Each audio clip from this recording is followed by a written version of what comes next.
сайн байна уу?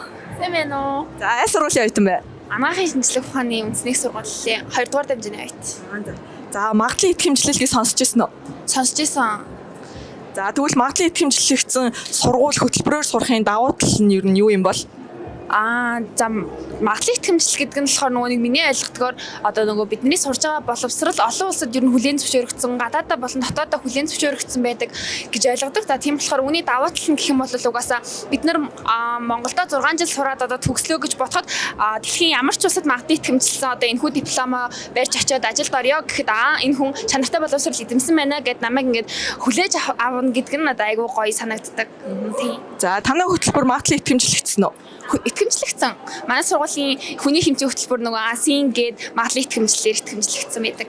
За, үндэсний болон олон улсын магадлалын идэвхжлэлээр магадлагдсан юм байна шүү дээ. За, баярлалаа. Баярлалаа. За, сайн байна уу? Сайн байна уу? За, аль сургуулийн оюутан бэ? Олон улсын Улаанбаатар их сургуулах. За, магадлалын идэвхжлэлийн талаар ер нь сонсч ирсэн үү? Магадлалын идэвхжлэл гэж юу вэ? Сонсож исэн магадлалын идэвхжлэл ингээд ер нь бол амар чухал юм гэж боддог. Одоо ингээд жишээ нь магадлалын идэвхжлэл ингээд байхгүй байх юм бол одоо ингээд бид авдаг тэтгэлгүүд нь ингээд байхгүй чинь наацхан жишээ нь бол босолтгүй тусламж, ЕШ-ийн одоо тэтгэлэг тэнгүүдээ засгийн газрын тэтгэлэг гэх мэт одоо тиймхүү тэтгэлгүүд ингээд авах ямар ч боломжгүй болчтой болохоор ер нь амар чухал юм гэж үздэг. Өөрийнхөө Танай сургууль магадлалын идэвхжлэгдсэн үү? Манай сургууль магадлалын идэвхжлэл байгаа. Манай сургууль байгууллагын магадлалын идэвхжлэлээр 4 удаа хөтөлбөрийн тал дээр 15 хөтөлбөр дээр 15 байдаг. За, маш сайн мэдээлэлтэй тийм байна. За, баярлалаа, амжилт хүсье. За баярлалаа. За, сайн байна уу? Сайн байна уу? За, аль сургуулийн оюутан бэ? За, Ямаяа их сургуулийн оюутан байна. Ямаяа олон улсын их сургууль. За, нэг хэдэн асуулт асуух гэсэн. Боловсролын магадлалын идэвхжлэл үндэсний зөвлөл ч юм уу, магадлалын идэвхжлэл гэдэг талаар юу сонсч ирсэн үү? Хаан тэгээ сонсч байсан. Таны бодлоор тэгвэл ямар ач холбогдолтой яг юу юм бол? За, миний бодлоор бол магадлалын идэвхжлэлт нь болохоор гадаад улстай магадлалын идэвхжлэлт хийсэн бол тэр улс мөн олон улсын бакалавр зэрэг олгох тийм боломжтой юм болоо гэж бодож байна. Нөгөө бакалавра төгсөөд дараа нь ингээ гадаад руу очиход тэр бакалаврын нөгөө хүчин те. Ер нь бол хүлээн зөвшөөрөгдөж байгаа гэсэн үг те.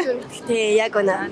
Тэгэхээр танай сургууль ер нь магадлалын идэвхжлэлд орж ирсэн үү? Хаан тий орж исэн байгаа.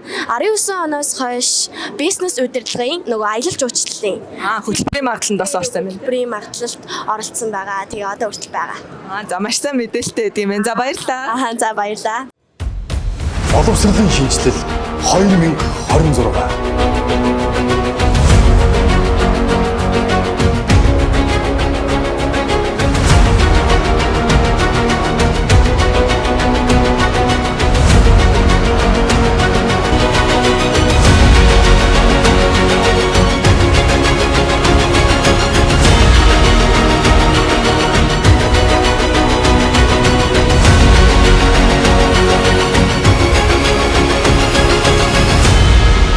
Боловсролын магадлалын идэвхжлэл үндэсний зөвлөл